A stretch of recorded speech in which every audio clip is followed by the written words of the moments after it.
Terima kasih Bapak, kami mohon berkat-Mu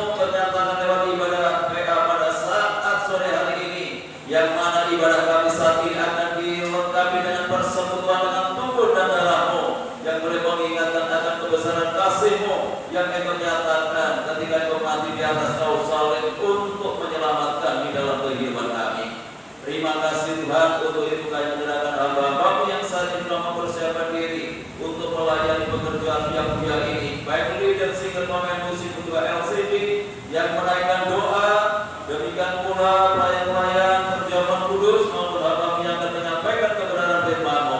Mari Tuhan dikesucikan kehidupan kami, mengkuduskan kami, melayani kami untuk membantu kajian kuliah ini, melalui pengurapan dari Roh yang kudus menyatakan dalam pelayanan kami, sehingga pelayan kami boleh berkenan di hadapan Tuhan dan boleh menjadi berkat bagi sidang jemaat Tuhan.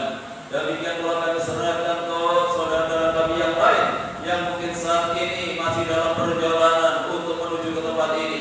Kiranya Tuhan menjaga, Tuhan melindungi, Tuhan menyertai, segera tiba di tempat ini bersama dengan kami untuk memuliakan Tuhan.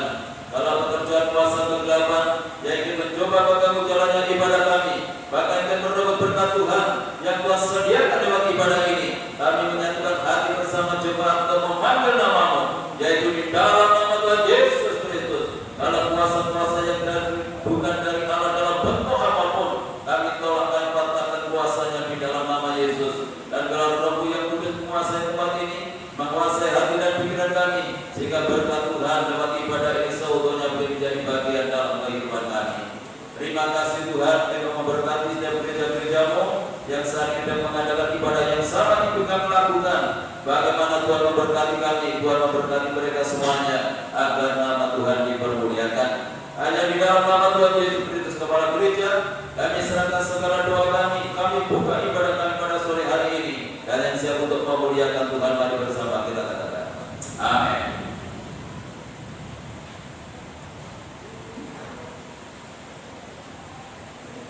Salam. Ada sukacita. Kita harus mempunyai sukacita yang besar dalam setiap menghadapi tantangan, yaitu cuaca hujan. Kita tetap datang kepada Tuhan untuk memuliakan nama Tuhan. Sebab Tuhan adalah yang layak disembah dan kita puji Tuhan dengan pujian Roh Kudus hadir.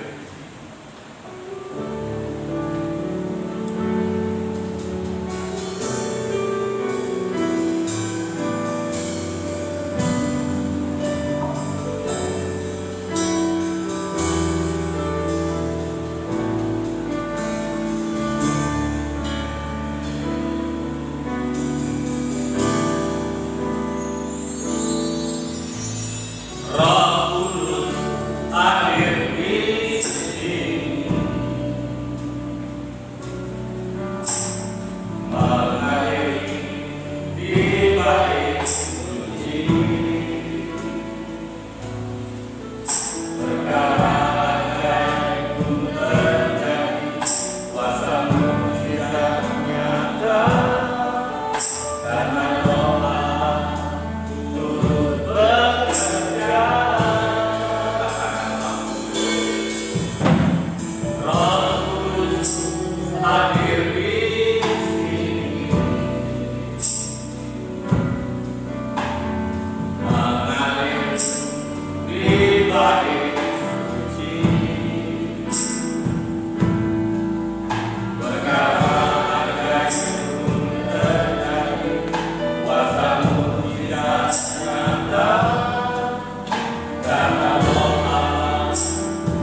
Haleluya.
Haleluya. Syukur kami naikkan kehadirat Tuhan. Oleh karena pertolongan-Mu, oleh karena anugerah-Mu, kami boleh berada di tempat ini untuk menikmati kasih-Mu Tuhan, boleh bersekutu bersama Engkau di dalam ibadah pada malam hari ini. Terima kasih Tuhan, inilah hidup kami, inilah persembahan kami, segala pujian sanjungan yang kami naikkan di hadirat-Mu. Biar ini benar-benar Tuhan boleh menyenangkan hati Bapa. Tiba saatnya Tuhan, kami akan duduk diam mendengarkan sabda firman-Mu sebelum kami bersekutu dengan tubuh dan darah. Persiapkan hidup kami Bapa, bukan hati kami.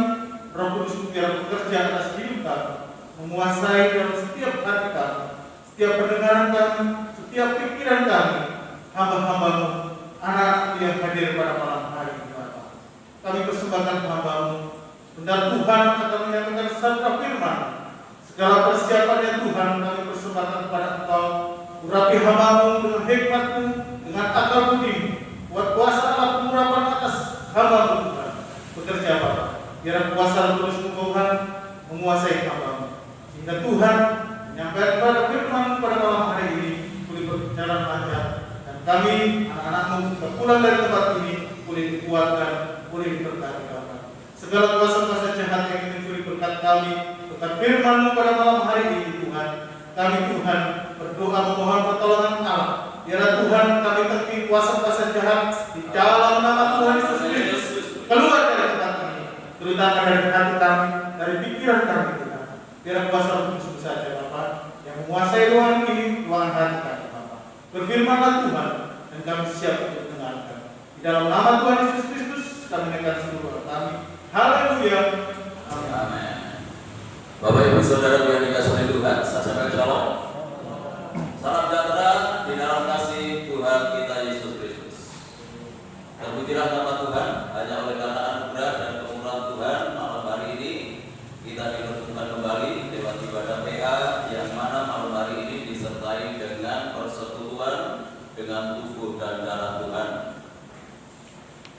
Walaupun dalam situasi yang hujan, yang cukup lebat pada saat ini, namun Tuhan masih memberikan kekuatan kepada kita, kemampuan kepada kita untuk dapat menerobos hujan yang saat ini sedang terjadi.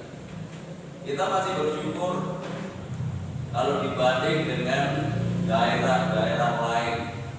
Memang saat ini bencana alam terjadi di mana-mana.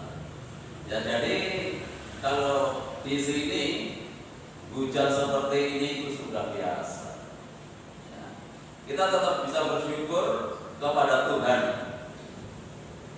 Ini juga merupakan tantangan di dalam kehidupan kita untuk kita ini datang kepada Tuhan, untuk kita beribadah kepada Tuhan. Ketika Tuhan izinkan tantangan seperti ini terjadi, apakah kita juga masih bisa melewati, masih bisa tahan, masih bisa kuat, sehingga kita tetap bisa hadir untuk kita berjumpa dengan Tuhan lewat ibadah yang Tuhan sediakan di dalam kehidupan kita. Dan pada malam hari ini, mari langsung saja PA kita di dalam 1 Petrus pasal yang kedua, sadar akan kehendak Allah.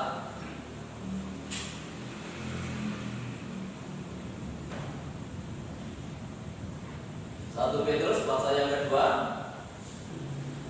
ayat 19 dan ayat yang ke-20. Demikian firman Tuhan, sebab adalah kasih karunia jika seorang karena sadar akan kehendak Allah menanggung penderitaan yang tidak harus ia tanggung.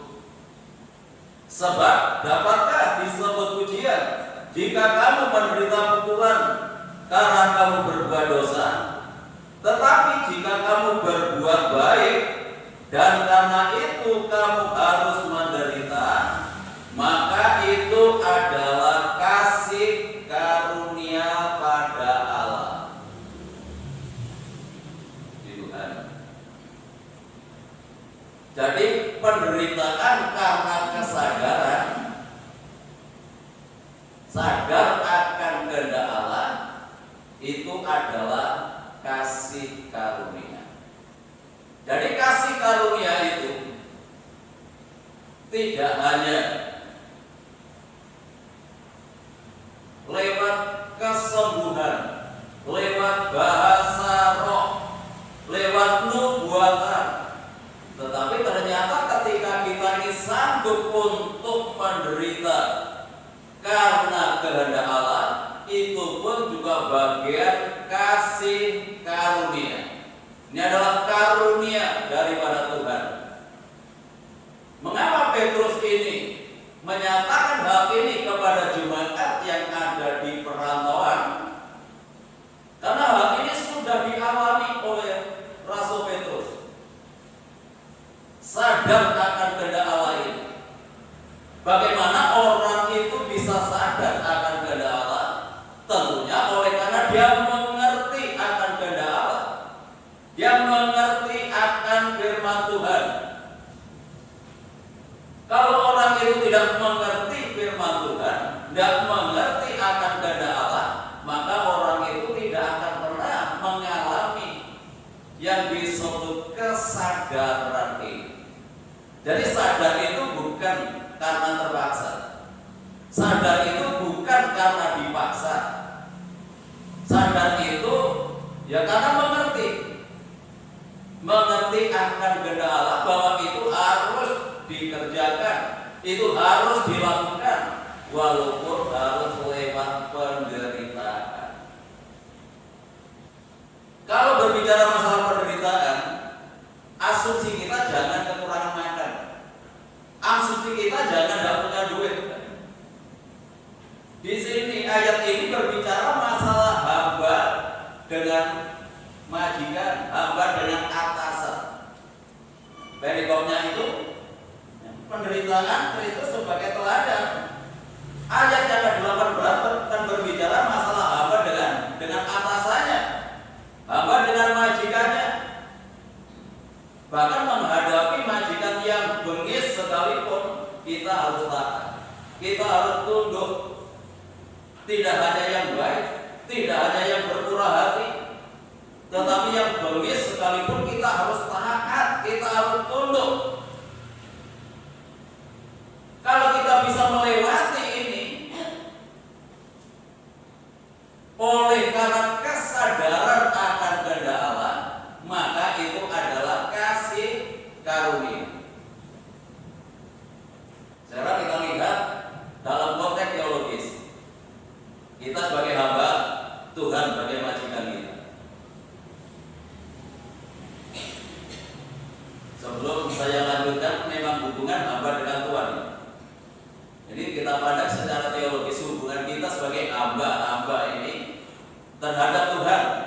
Sejauh mana ketundukan kita, sejauh mana ketaatan kita sebagai seorang hamba.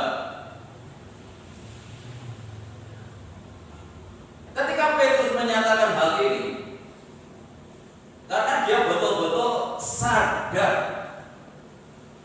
lebih dahulu dia alami pengalaman ketika ditegur oleh Tuhan, pengalaman ketika dia mengerti akan kehendak Tuhan, dan dia tidak mengulangi lagi apa yang tidak berkenan kepada Tuhan. Kita baca di dalam Matius pasal 16. Jadi ini sudah dialami oleh Paulus, oleh Rasul Petrus, Pak. Di dalam Matius pasal yang 16.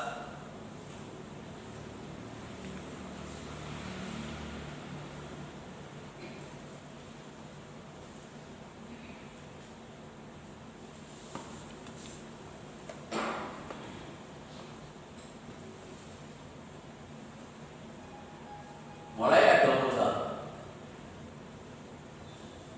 Injil Matius pasal 16 ayat 21. Sejak waktu itu Yesus mulai menyatakan kepada murid-muridnya bahwa ia harus pergi ke Yerusalem dan menanggung banyak penderitaan dari pihak tua-tua, imam-imam kepala dan ahli-ahli Taurat, lalu dibunuh dan dibangkitkan pada hari ketiga. Tetapi Petrus menarik Yesus ke samping dan menegur dia, katanya, Tuhan, kiranya Allah menjawabkan hal itu sekali-kali tak akan menimpa engkau. Kata Yesus. Maka Yesus berpaling dan berkata kepada Petrus, hanyalah iblis, engkau suatu batu sandungan bagiku, sebab engkau bukan memikirkan apa yang dipikirkan Allah, melainkan apa yang dipikirkan manusia. Lalu Yesus berkata kepada murid-muridnya, setiap orang yang mau mengikut aku, ia harus menyangkal dirinya, memikul salibnya, dan mengikut aku. Ini pengalaman Petrus ketika Tuhan menyatakan penderitaannya. Dia akan masuk Yerusalem, dia akan mengalami penderitaan di sana dari pihak tua-tua, imam-imam, ahli-ahli Taurat, lalu dibunuh dan dibangkitkan pada hari yang ketiga. Ketika mendengar tentang penderitaan yang disampaikan oleh Tuhan, maka Petrus tidak sanggup melewati itu. Lalu dia menarik Tuhan Yesus dan berkata, kiranya Allah menjauhkan hal itu, dan sekali-kali tidak akan terjadi. Artinya dia tidak sanggup, tidak siap untuk melewati proses penderitaan akan kehendak Allah. Ini kehendak Allah yang harus ditanggung oleh Tuhan Yesus. Ketika dia harus menderita, ketika dia harus mati di atas kayu salib, itu adalah kehendak Allah baginya untuk menyelamatkan kehidupan manusia. Tidak ada jalan lain selain lewat proses kematian ini. Kalau mungkin ada jalan yang lain untuk menebus manusia ini, Tuhan tidak akan mati di atas kayu salib. Tapi Tuhan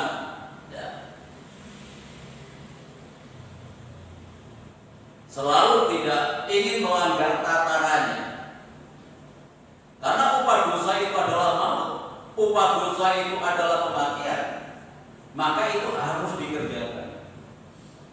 Ketika tidak ada seorang pun yang mampu, yang bisa untuk mengampuni dosa lewat proses kematian ini, maka Tuhan yang harus menyelesaikan itu. Dan sebelum itu terjadi disampaikan kepada murid-muridnya, termasuk Petrus ini. Ketika mendengar itu dia tidak siap, lalu menarik Tuhan Yesus. Jangan pernah sekali-kali itu terjadi. Ya, seakan-akan Petrus itu lebih hebat daripada Tuhan. Lalu apa kata Tuhan? Maka Yesus berpaling dan berkata kepada Petrus, hanyalah iblis, engkau suatu batu sandungan bagiku, sebab engkau bukan memikirkan apa yang dipikirkan Allah, melainkan apa yang dipikirkan manusia. Kalau manusia pikirannya hanya senang saja, hanya happy saja, tidak mau lewat proses penderitaan ini. Itu kehendak manusia, itu kehendak daging, itu kehendak kita, itu kemauan orang berdosa. Tidak mau lewat proses penderitaan. Tapi justru itu yang bekerja bukan Tuhan ketika kita menolak proses penderitaan ini, tetapi iblis yang bekerja dalam kehidupan kita. Jadi kita harus siap untuk melewati proses itu. Penderitaannya itu bukan oleh karena kita kekurangan makan, ketundukan kita, ketaatan kita kepada Tuhan.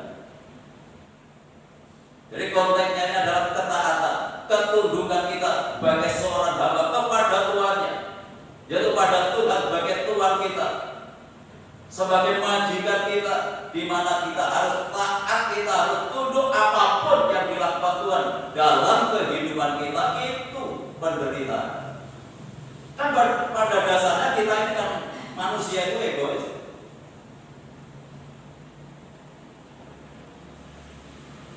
Apalagi kalau susah, sulit untuk bisa melewatinya, sulit untuk bisa melakukan ketika harga diri kita itu direndahkan. Itulah keberadaan manusia yang berdosa ini. Sebenarnya kehadiran Tuhan itu sekalipun menjadi teladan dalam kehidupan kita. Walaupun dia itu adalah wujud Allah, tetapi tidak menganggap kesetaraannya dengan Allah, tetapi merendahkan dirinya, mengambil rupa sebagai seorang manusia, dan dia rela mati di atas kayu salib. Ini sangat luar biasa. Ini penderitaan akan kehendak Allah ketika kita mau merendahkan diri kita. Tidak mudah kalau orang itu sudah tersentuh harga dirinya, apalagi kalau orang itu ada sesuatu yang dibanggakan, mungkin jabatan, mungkin gelar, mungkin kekayaan. Toh kalau sudah tersentuh harga dirinya, ini betul-betul proses penderitaan harus kita lewati. Kebenaran itu harus nyata dalam kehidupan kita, siapapun kita. Ketika harga diri kita itu ya mungkin direndahkan, kita harus siap untuk menanggungnya kalau berkaitan dengan kebenaran.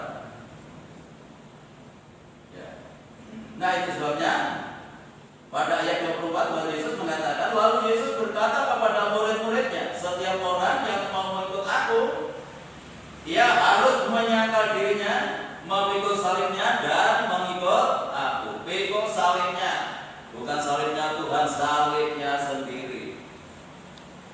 Itu harus. Apa saat ini yang menjadi salib dalam kehidupan kita, yang harus kita tanggung?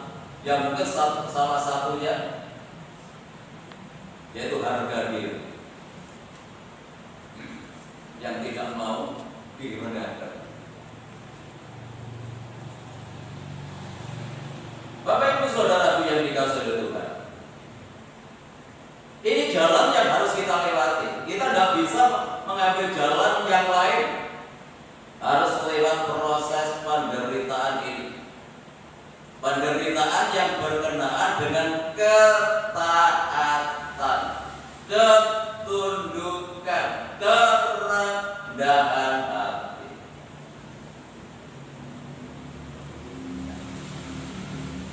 Menyalibkan diri itu atau memikul salib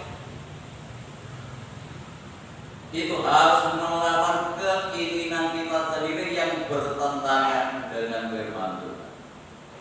Ya, contohnya pada sore hari ini kan kehendak Allah. Ibadah itu adalah bagian dari kehendak Allah. Ketika Tuhan izinkan terjadi hujan pada sore hari ini atau malam hari ini, kita sadar nggak akan kehendak Allah ini, bahwa kita harus beribadah kepada Tuhan. Jadi kan penderitaan. Coba kalau disuruh milih, kan milih di rumah. Nah, apalagi sudah musim hujan, ya ada gorengan di mejanya, ya di depan TV, gitu. Apalagi sudah seharian bekerja. Dan kita harus menyalibkan diri pada malam hari itu, datang kepada Tuhan harus dengan baju yang basah oleh karena air hujan. Ya. Itu adalah bagian ya, penderitaan karena ketaatan. Kita taat kepada Tuhan dalam ibadah yang Tuhan sediakan dalam kehidupan kita. Ya, terpujilah nama daripada Tuhan. Dan mungkin tantangan kita ke depan tidak hanya hujan, mungkin masalah-masalah yang seringkali juga menghambat ketika kita akan datang beribadah kepada Tuhan.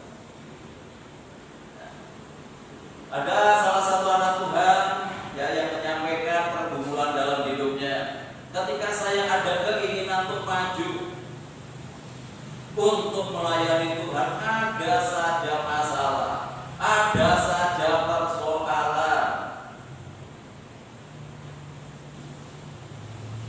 yang mungkin Tuhan izinkan itu terjadi.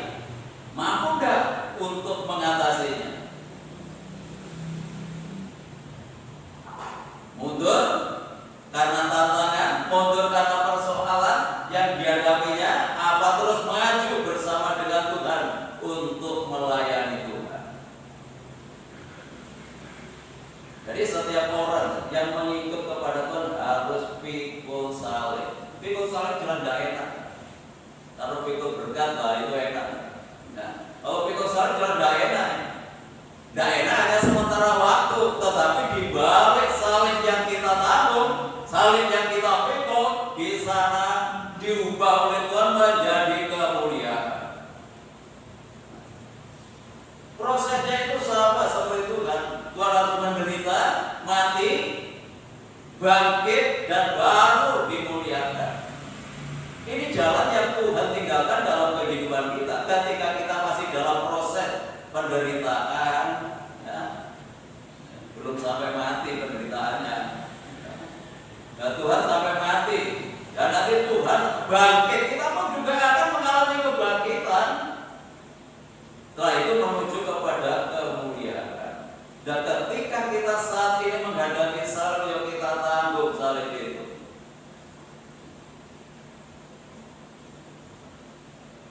kita harus ingat bahwa pencobaan-pencobaan yang kamu alami itu pencobaan-pencobaan biasa. Kamu dapat menanggungnya. Allah itu setia akan memberikan jalan keluar sehingga kamu dapat menanggungnya. Luar biasa ya. Tapi pencobaan-pencobaan yang kita alami saat ini, tidak ada yang gede, tidak ada yang besar, tidak ada yang berat. Kalau kita meyakini akan firman Tuhan, ngerti akan firman Tuhan. Jadi tidak ada pencobaan yang besar, ya, yang Tuhan izinkan dalam kehidupan kita sampai kita tidak bisa menanggungnya. Kalau kita pakai kacamatanya iblis, persoalan kecil menjadi gede. Kuasa Tuhan yang besar tidak kelihatan menjadi kecil, sehingga banyak orang mengatakan persoalanku itu jauh lebih besar dari yang lain. Ketika Anda mengatakan persoalanku lebih gede, saudara tidak akan pernah bisa keluar dari persoalan itu. Tetapi kalau Tuhan Yesus itu lebih besar dari persoalan kita,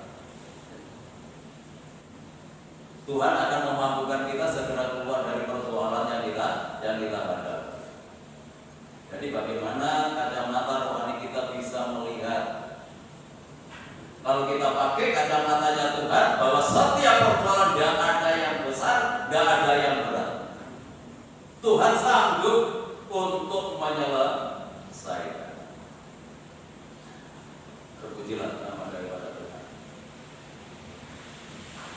Itu Matius pasal 16 ayat 21-24 itu adalah pengalaman Petrus. Sejak itu Petrus sadar dia pernah lagi menegur Tuhan untuk masalah penderitaan. Dia sadar. Setelah itu dia rela menderita bagi Tuhan. Setelah ditegur dalam Matius. Walaupun Petrus itu adalah orangnya itu keras. Di antara murid-murid yang lain yang paling vokal itu adalah Petrus. Tetapi dia kelebihannya juga memberi kelembutan hati. Ditegur Tuhan dia sadar. Diingatkan oleh ayam dia juga sadar. Lalu dalam Kisah Rasul sampai rela dia di penjara untuk Tuhan karena Tuhan karena kebenaran. Kisah Rasul pasal 12. Sejak saat itu Petrus sadar akan kehendak Allah, sehingga dia rela menderita untuk Tuhan.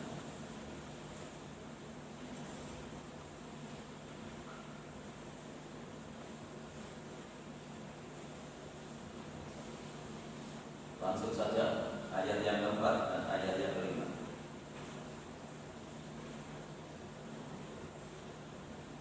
Setelah Petrus ditangkap, Herodes menyuruh memenjarakannya di bawah penjagaan 4 regu, masing-masing terdiri dari 4 prajurit. Maksudnya ialah supaya sehabis Paskah ia menghadapkannya ke depan orang banyak. Demikianlah Petrus ditahan di dalam penjara, tetapi jemaat dengan tekun mendoakannya kepada Allah dan seterusnya. Itu setelah Herodes membunuh Yakobus. Ayat yang pertama itu Herodes membunuh Yakobus, ya. Dan itu dilihat menyenangkan orang-orang Yahudi pada saat itu. Wah, selalu semakin membabi buta. Ketika apa yang dikerjakan bisa menyenangkan, karena bisa mendukung nantinya dia tetap menjadi raja. Lalu Petrus pun ditangkap di sana.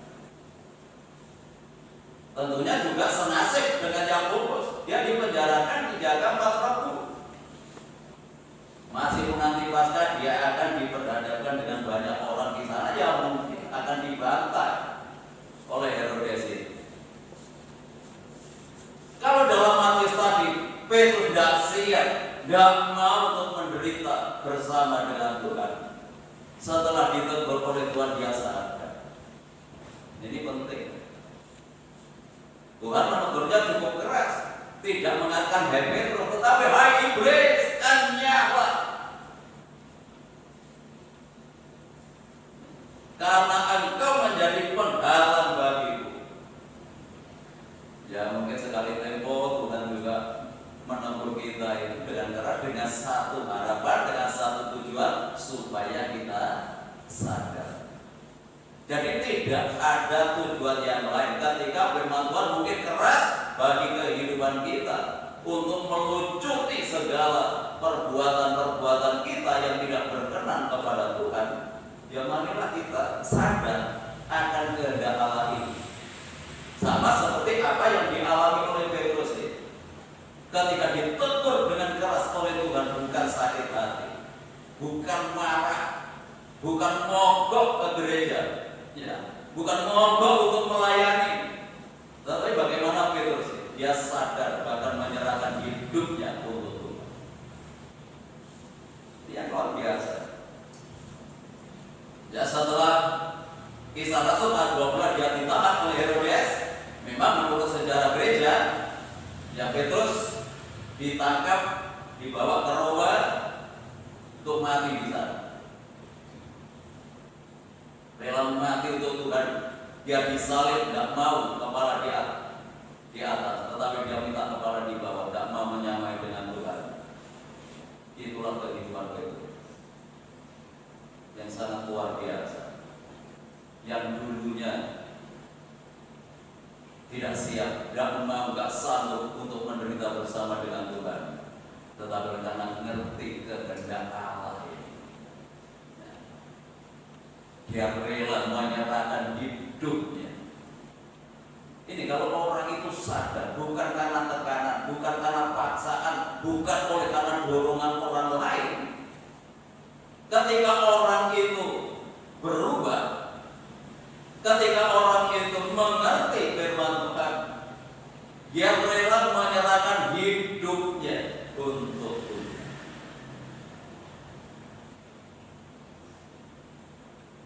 Ya puji Tuhan. Karena ini menjadi pengalaman dari Petrus, maka Petrus di dalam suratnya juga menasihati jemaat yang ada di perantauan, ya supaya sadar akan kehendak Allah. Jadi memang mantapnya sebelum dia berbicara sudah mengalami. Nah ini juga tanggung jawab saya. Sebelum saya berbicara, kebenaran itu harus saya alami dalam kehidupan saya.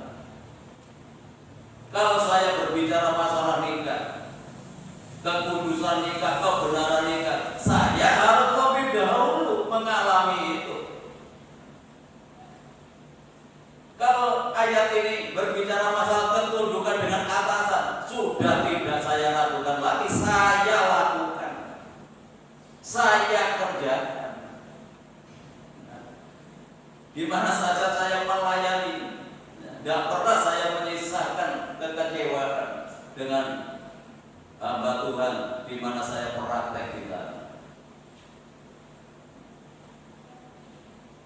Karena saya sadar akan panggilan Tuhan ini, di mana kita harus menempatkan diri memang sebagai seorang hamba, harus menghormati atasan kita, majikan kita.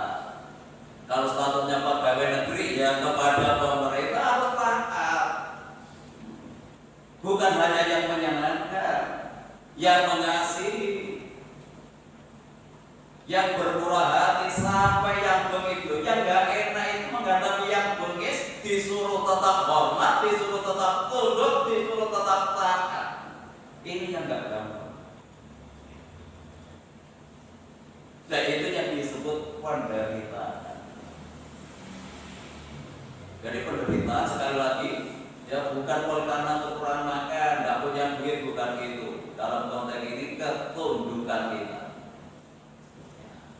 Dan memang kita dipanggil itu bukan hanya karena supaya kita percaya kepada Tuhan, tapi dalam Filipi pasal 1:21 dipanggil juga untuk menderita bagi Dia.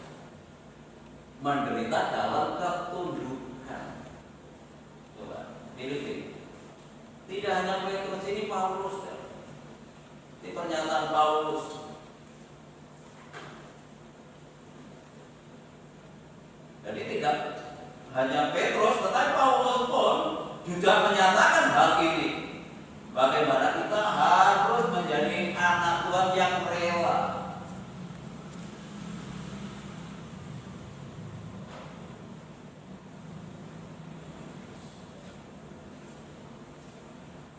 Ayat 29, Filipi pasal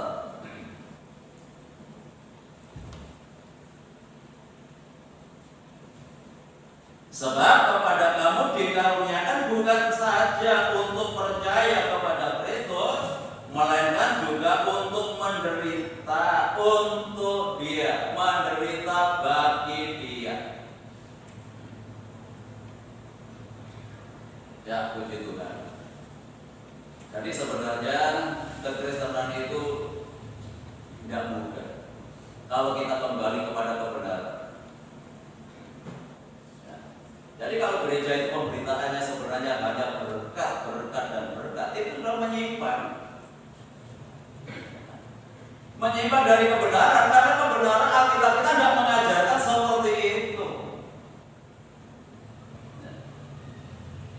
Kita dipanggil hanya untuk percaya, tetapi untuk menderita bagi Dia.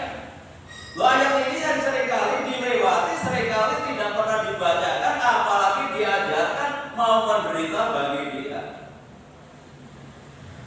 Jadi sebenarnya kalau gereja itu pemberitanya hanya seperti itu, sudah, itu bukan berita Injil yang benar,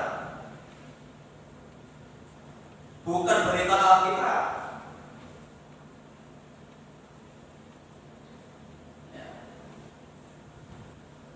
Ayat ini jelas mengatakan. Jadi memang kita dipanggil bukan hanya untuk percaya, tetapi harus rela menderita. Ya, menderita bagi Tuhan.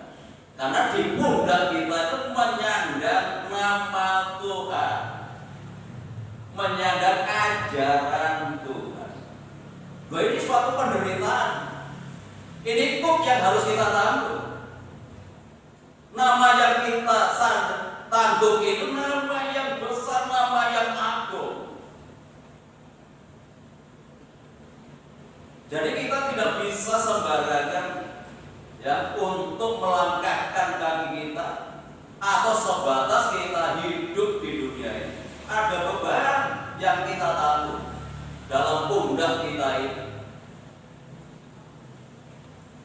Ya, 1 Timotius kembali kita baca.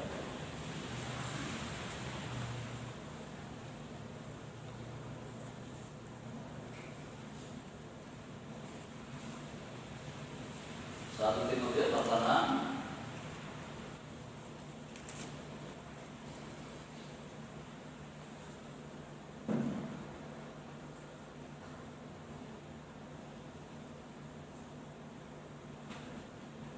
Semua orang yang menanggung beban perbudakan hendaknya menganggap Tuhan mereka layak mendapat segala penghormatan, agar nama Allah ini loh yang kita sandang, ya, yang ada di atas pundak kita, nama Allah dan ajaran kita jangan dihujat orang. Jangan sampai nama Tuhan itu dipermalukan. Jangan sampai nama Tuhan dilecehkan oleh karena perbuatan kita. Ini suatu penderitaan. Jadi kita tidak sembarangan hidup. Ketika menghadapi orang-orang yang tidak menyenangkan kita, kita harus tetap tunduk, kita harus tetap taat.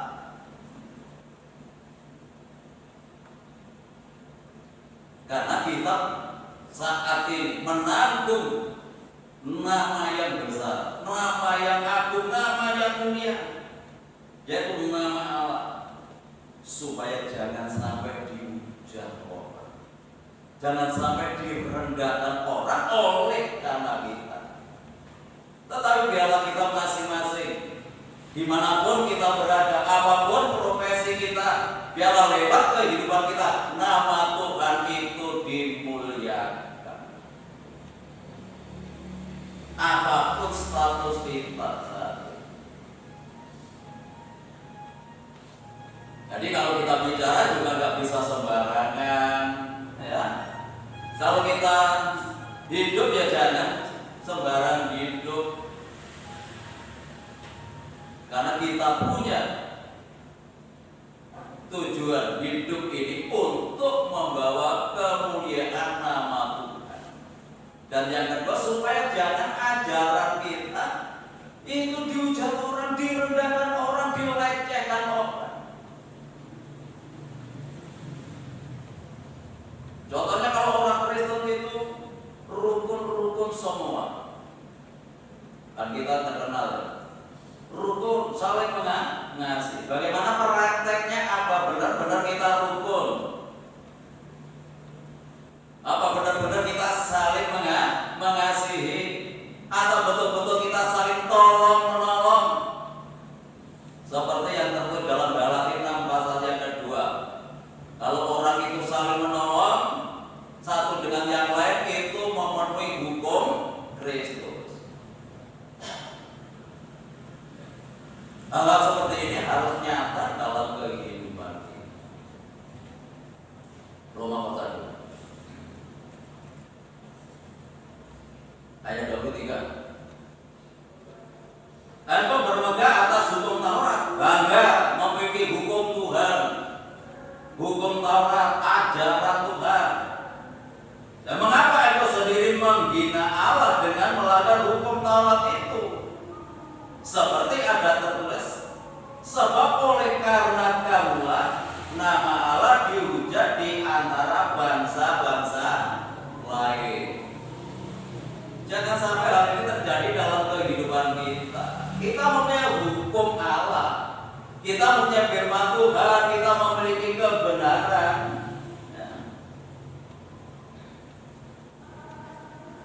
Ketika kita memiliki semuanya ini, tetapi kita sendiri yang melanggarnya. Kalau Tuhan mengajarkan kita tentang kasih, ya kita sendiri dan saling mengasihi. Tuhan mengajarkan tentang kerukunan, kita sendiri dan rukun. Tuhan mengajarkan tentang saling tolong menolong, kita tidak bisa praktek di dalamnya. Itu harus nyata dulu dalam kehidupan kita. Kalau tidak ya sama seperti ini.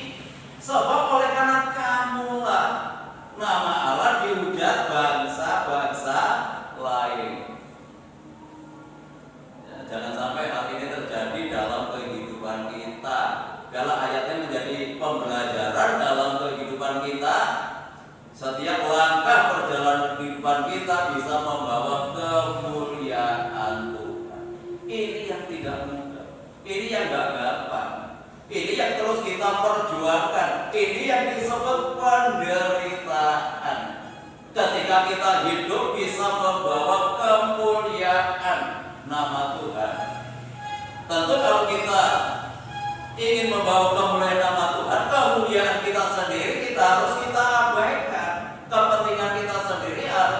kita tinggalkan.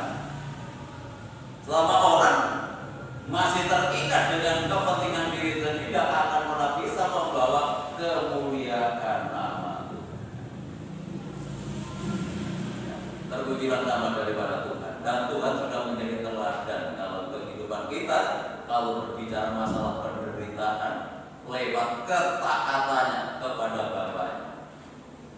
Bahkan dia rela mati di atas kayu salib untuk menunjukkan ketaatannya kepada Bapa.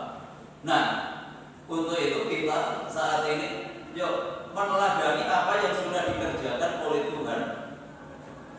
Biarlah kita juga rela menjadi anak-anak Tuhan yang taat dengan Tuhan, taat lewat firman-Nya, sehingga kehidupan kita boleh membawa kemuliaan nama-Nya. Tuhan Yesus berkati kita. Mari kita siapkan hati kita untuk bersekutu dengan tubuh dan darah. Kita pujikan karya terus.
Saya dapat terus mempersiapkan diri untuk melayani bersama tubuh dan darah Tuhan pada malam ini. Yang tak terima, yang ku miliki dan ku hargai, Yesus engkau ku kagumi.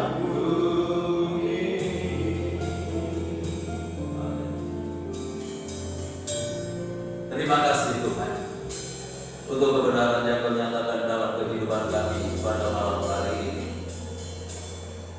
yang boleh menerangi hati kami, menerangi pikiran kami, menerangi jiwa kami, sehingga kami boleh mengerti akan kehendak Allah. Biarlah Roh Kudus menolong di dalam kehidupan kami saat ini. Kami tidak sebatas memahami, tidak sebatas mengerti. Biarlah kami sadar apa yang menjadi kehendak Tuhan, dan kami mau untuk berjalan di dalamnya. Terima kasih Bapa Surgawi, Engkau sudah memberikan teladan di dalam kehidupan kami, dalam ketaatan-Mu kepada Bapa, di mana Engkau rela mati di atas kayu salib oleh karena ketaatan. Biarlah demikian dalam kehidupan kami saat ini. Jadikan anak-anak-Mu, anak-anak-Mu yang taat kepada Tuhan dalam setiap kebenaran yang Kau nyatakan di dalam kehidupan kami, supaya nama Tuhan semakin dimuliakan, ajaran Tuhan semakin dipuji banyak orang lewat kehidupan kami. Dengan demikian akan semakin banyak orang yang datang kepada Tuhan, banyak orang yang percaya kepada Tuhan lewat kehidupan kami.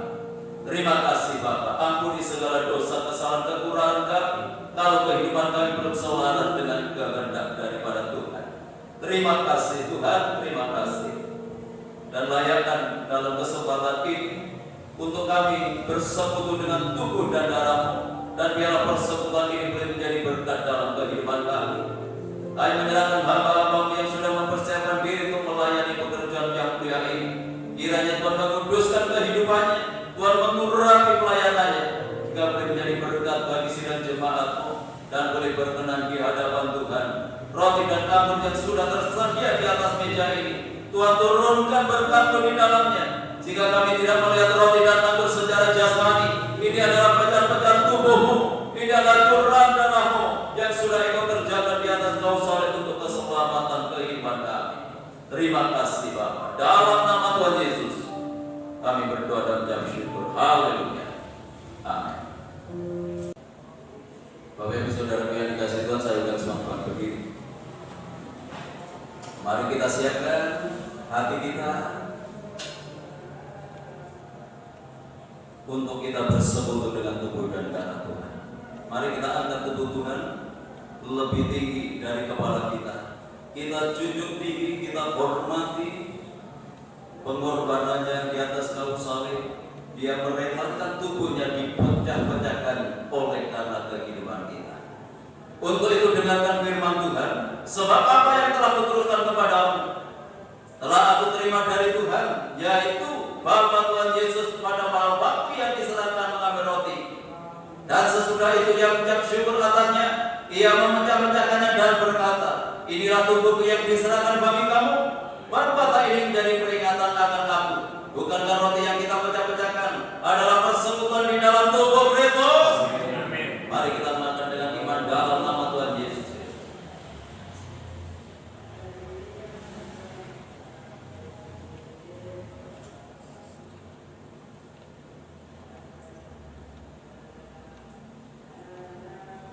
Mari kita angkat jawab Tuhan lebih tinggi dari kepala kita. Demikian juga yang mengambil cawan sesudah makan lalu berkata, cawan ini adalah perjanjian baru yang dimeteraikan oleh darahku. Perbuatan ini setiap kali kamu meminumnya menjadi peringatan akan aku. Sebab setiap kali kamu makan roti ini dan minum cawan ini, kamu memberitakan kematian Tuhan sampai dia datang. Bukankah anggur yang dicurahkan adalah persekutuan di dalam darah Kristus? Mari kita hidup dengan iman dalam nama Tuhan Yesus Kristus.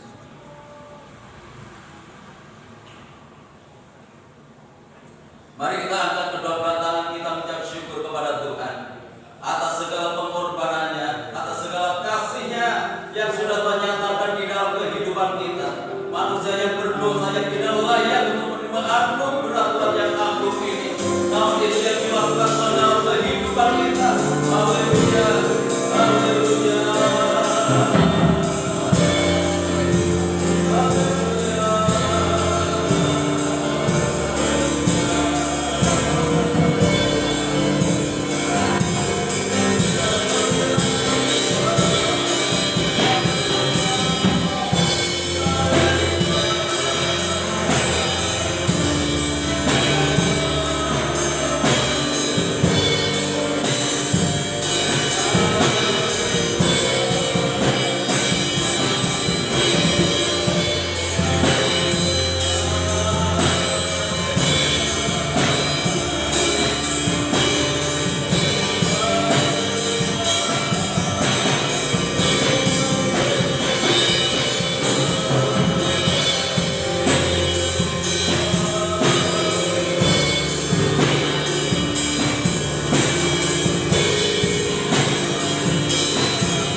yang sudah memberkati kami pada malam hari ini, mulai dari awal hingga selesainya. Sebelum kami tinggalkan tempat ini ya Tuhan, kami menyerahkan untuk Bapak Ibu kami yang masih bergumul dengan kondisi kesehatannya. Kami tetap berdoa untuk kesehatan Ibu Gembala. Kami serahkan Ibu Sudiarniasi. Kami berdoa untuk Ibu Yaya, untuk Ibu Wistia, untuk saudara kami Wistia, untuk Ibu Widowati, untuk Ibu Nini ke dalam tangan-Mu, maupun saudara-saudara kami yang lain. Mari Tuhan ulurkan tangan kuasa menjamah mereka yang sakit dalam nama Yesus Kristus. Yang sakit disembuhkan, yang sakit dipulihkan. Kuasa penuh Tuhan Yesus untuk memberikan pertolongan. Kami menyerahkan untuk keluarga besar Bapak Sucipto, di mana hamba-Mu sudah dipanggil oleh Tuhan kemarin pagi. Biarlah Tuhan memberikan kekuatan dan penghiburan bagi istri, anak, menantunya, demikian pula pelayanannya yang ada di sana. Tuhan memberikan kekuatan dan penghiburan agar nama Tuhan dipermuliakan dan pelayanan akan terus dapat berjalan dengan baik. Terima kasih Tuhan, Bapak Ibu kami yang sudah berusaha lanjut. Biarlah Tuhan tetap anugerahi dengan kekuatan dan kesehatan. Kami menyerahkan untuk pembangunan tempat lahan parkir yang masih membutuhkan banyak dana ke dalam tangan Tuhan kami serahkan. Tuhan akan buka jalan dan melengkapi semua keperluan ini, karena semuanya ini kami lakukan hanya untuk kemuliaan Tuhan. Hamba-Hamba yang sudah melayani pekerjaan malam hari ini, Tuhan memberkati mereka semuanya, bahkan semakin memperindah pelayanannya di hari-hari yang akan datang. Tuhan berkati lingkungan kami, kota kami, bangsa dan negara kami dengan ketenangan, kedamaian dan kesejahteraan. Bapak Presiden bersama wakil dan jajarannya, demikian pula pemerintah yang ada di daerah, ada sinergi membangun bangsa ini lebih baik lagi. Kami serahkan untuk tim medis, TNI, Polri, para sukarelawan yang menangani langsung orang-orang yang terdampak COVID-19. Tuhan campur tangan